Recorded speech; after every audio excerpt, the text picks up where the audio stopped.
Hey again from the Stogie Palace, this is your buddy Chris. Today I'm talking about my political history, or as I'd like to subtitle it, my magical political history tour. You like that? Yeah, I like music. I like songs used as reference for titles and stuff. And anyway, you've heard the saying, all politics are local. Well, sometimes all politics is loco. And to go with that theme, I'm smoking a Mexican cigar here, which is the Te Amo Revolution. So let's get to it. I know my videos get too long, so I'll try to talk faster and get to the point. My extended family has a long and interesting political history. Even as a kid, I can remember fights breaking out during Christmas parties and stuff, having to do usually about the Mexican Revolution. I had family members that sided with one side and some others that sided with others. I think I even had relatives that were married way back that fought for the federales, and then others that fought for the revolution. So, interesting mix for sure. One thing my family has is a claim to fame, which I don't think it's that great of a thing, but I guess they're pretty proud of it, is back in 1979, I believe it was, President Jimmy Carter spent the night at my cousin's house. If you're old enough to remember and you lived in the LA area, you probably saw it. It was a big media circus, and yeah, he spent the night at a poor Chicano family's house, which they weren't poor, and I don't know anybody that has any Mexican in them, which I have about 25%, likes that term Chicano. I always had a negative connotation to that term. So yeah, that was my cousin, that poor Chicano. Yeah, I don't know about that, but that was the beginning of my problem with politics, because I saw the pandering and the utter bullflop of slimy politicians. Jimmy Carter needed to woo over some voters to try to have a prayer in 1980, which of course he didn't have a prayer in 1980. It was just a PR stunt. Sorry, that's what it was in my view, and I'm sure family members don't agree with that and they're proud of it, but whatever. In my early teens, I was always into politics, not so much politicians, and I even had a Time magazine subscription at a pretty young age. High school and the college. I would always watch the nominating. I remember those nominating conventions from way back, and I was so young, I wasn't sure what those were. I thought those conventions were where they actually picked the president, not the candidate. I learned, of course, later that it was just a party convention. And I still to this day watch them all the time on both sides of the party, both parties. And then I remember my mom would always get pissed off at the elections because they would call the presidential elections before California polls even closed. Sometimes before people even had a chance to go vote after work. So I remember that always pissing off my mom. Just a little side note there. Then I didn't pay attention to politics at all for about 15 years. I had a career and a family to be more concerned with. And then in 2002, I was thrust into politics. Yeah, 2001 was a wake-up call for a lot of people, but this had nothing to do with that. I had just bought an airplane, and I was flying around the local area, the local airport, following all the rules. I work for the FAA. I'm not going to be breaking any rules. The last person to be breaking any rules. So some local screwball didn't like me flying repeatedly in the pattern, which he lived a stone throws away from the airport. You're going to hear airplanes. You're going to see them. There's just no way around it. You're going to see the lights from the airport. Anyway, he decided that he was going to threaten to shoot me, my airplane, and try to get my license revoked. I have a commercial instrument rating flight instructor, not a beginner.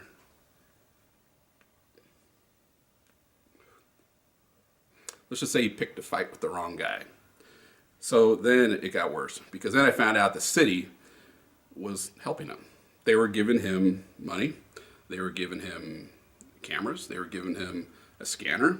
They were letting him, not just letting him, they were helping him carry out this reign of terror against pilots in the skydiving operation there. So I made a lot of friends real fast at the airport and at the city level, and a lot of enemies at the city level too. So I built a website. That website got me into the paper because there wasn't really anybody doing those kind of things back then. This Boulder County Yellow Scene magazine even recognized me for one of their words, early pioneers of local media or whatever, alternate media or something like that. And it was relentless. I should say, because it was constant adding of information about the facts of what's going on, about the rules the pilots are following, and if they're not, they should be. Peer pressure for pilots is a powerful thing. If anybody was breaking those rules, I wasn't supporting them, that's for sure. We had to play it straight, especially if we were going to be victorious over these goofy people. So when people saw me go after this topic with such zeal, and I was pretty persuasive and fearless while doing it, they asked me to go to city council on their behalf, because I'd go to city council, which was televised, and I would go up there, and I was a pretty decent public speaker. Matter of fact, kind of way, the same way I'm talking to you, real conversational is my style. And some people, like I said, liked it, and some didn't, but people saw that I was effective for sure and persuasive, and so they wanted me to come to city council and fight their cause. And at the very least, I would at least, on my website, bring it to the attention for casual viewers to know something that was going on. But I always turned them down, unfortunately for them, to speak to their issue, because I would tell them the best person to speak to that issue is the person who knows the most about it, which in other words is them, not me. But I quickly found out who the problem was in the city, both elected and unelected. And so I got involved in campaigns to unseat those people that were elected, and the ones that weren't, which they were actually more dangerous because they were appointed. And they were city employees at the top of the food chain we're talking about.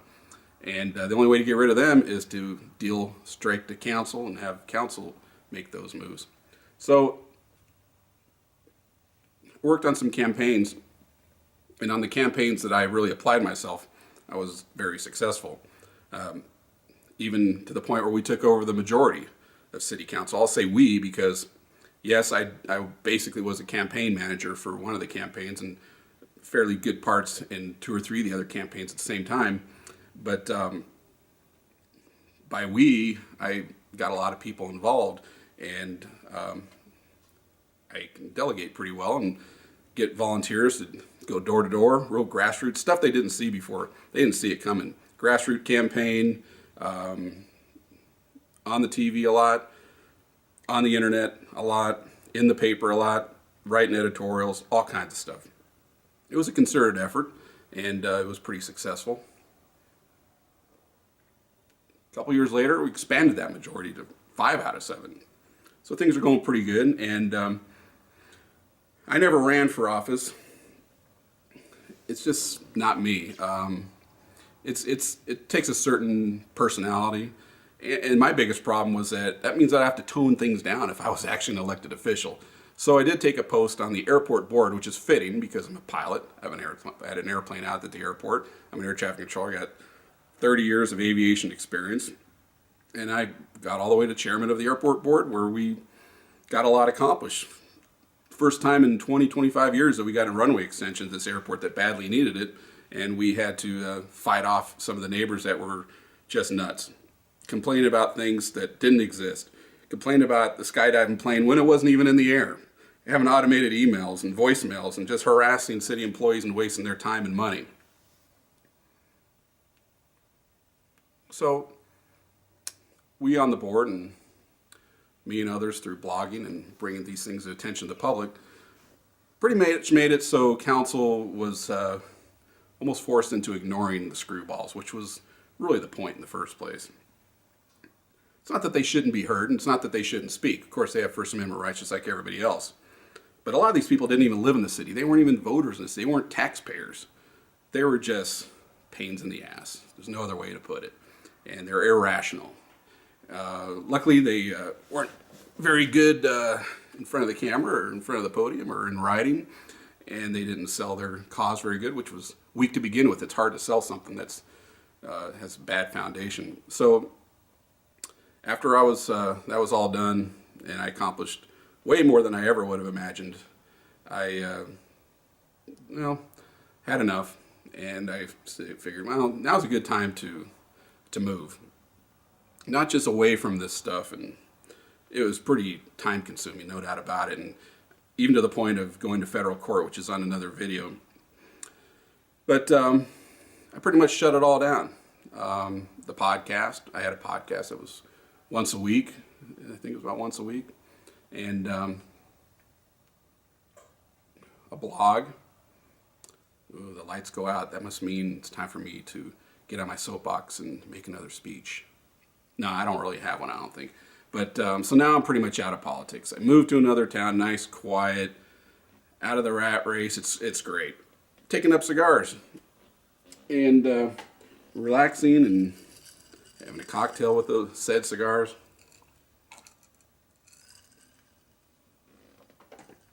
So I really found out about people and people that run for office, politicians. Come on, lights, turn back on. I guess they're not going to come back on.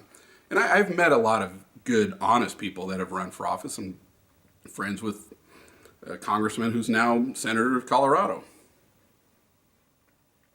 I helped our Secretary of State get elected, another friend. Good people. But there's, unfortunately, more of the slime balls out there. And I'm not talking about just the people that run for office, but the people that help them get there. And I'm sure my detractors said the same thing about me. So be it. I mean, it's not that I don't care anymore. It's just I'm not going to personally invest myself anymore into it. And I mostly did local, and I've pretty much stopped paying attention to the national stuff too. I probably should. And every time I hear something that's going on that I'm not paying attention, somebody at work will say, "Did you hear about this or that?" It's like, no.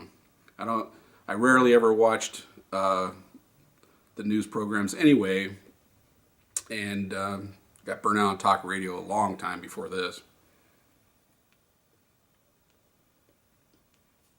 So the other reason why I'm not involved in it as much as I used to be is because, well, to be frankly honest with you, the morons are in the majority. The majority of the voting public, I should say.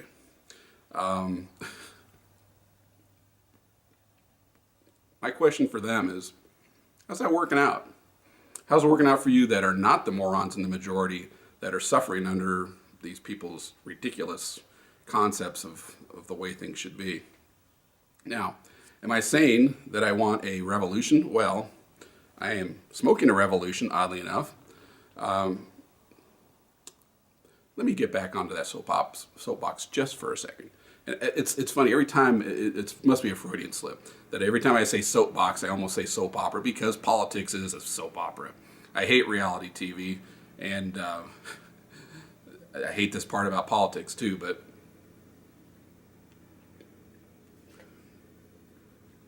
so, well, I'm not calling for a revolution, and I wouldn't, especially as a government employee, because like a lot of them in the military, everybody in the military, you make your oath to defend and protect the Constitution of the United States. That's exactly what I'm doing. I fought for that First Amendment with my own money and time in court, and I defended it all the time. I made that oath 30 years ago, and I still live by it. So we don't need a revolution. I'm saying that we need a reminder of our revolution 200 plus years ago. That's what we need. We don't need a second Bill of Rights, or would it be third now? We don't need a new deal. We don't need to expand the lungs of a living and breathing Constitution. We have everything we need.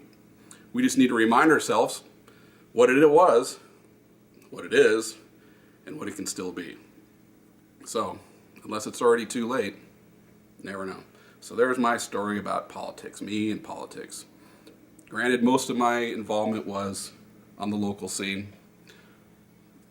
Always paid attention to some extent to the national scene, not as much in the last couple years. Am I worried about this country? Yes, I am. Why should I care? I'm 50 years old. I got mine. I'm set. I've had a great career. It's almost over. But you know what? I got kids. All right? I worry about their future. I worry about them having the same rights and opportunities that I had.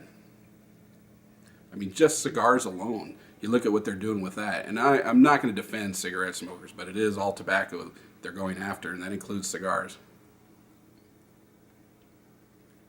Sodas, for crying out loud. Idiotic things like that. If you're not worried, you should be. But it's easier just to become apathetic, which is ironic that I should become one of those apathetic types, which I'm really not, but those were the people that I fought to get involved in the system back in the early 2000s. Those were the ones I was talking directly to. I wasn't talking to the people that totally agreed with me, because there's screwballs there too. I was not talking about the people that totally disagree with me. There's even more screwballs there. I was talking to the normal rank and file, everyday person that has a life, a career, a family, that doesn't want to think about politics all the time, that want to live their life and move their career forward and look out for their kids and all that stuff, and not be bothered by piddly stuff like this. But I learned that local politics has, and what they can do, has a lot more effect on you day to day than the national scene. Directly into your home. I mean, on the downside of all that stuff, I got a lot of attacks. I got a lot of vandalism done to my house. I had to put up a camera to catch people doing vandalism in my house. I had a policeman come to my door and ask me if I owned a gun, and that I should consider getting one, and he'll take me to the gun store to shop for one. Why? Because he heard things going on within the city. We became great friends. I never owned a gun. I'm not a gun nut by any means. It's a tool, self-defense and all that. And so now I'm getting off in the politics of the Second Amendment. So be it. So anyway, hope you found that little tidbit of my history interesting. It was very interesting there for a while. Will I ever get totally back into it again? I doubt it. I'm having more fun doing this kind of stuff. You know, just chit-chatting, making new friends, doing a lot more traveling and a lot more in the future. And most of my travels have been in this country, because this country, United States, for you people that aren't living in this country, is a great place with lots to see, lots to experience, and I haven't even touched the surface. And of course I want to go international too later on to see other countries, but we got the best country there ever has been and ever will be, probably. That's why it's bothersome to see that it may not be in the future as nice as it was in the past. So thanks for watching. Subscribe if you like. Thumbs up. Park your thumbs down, over there, sideways. And I will see you later.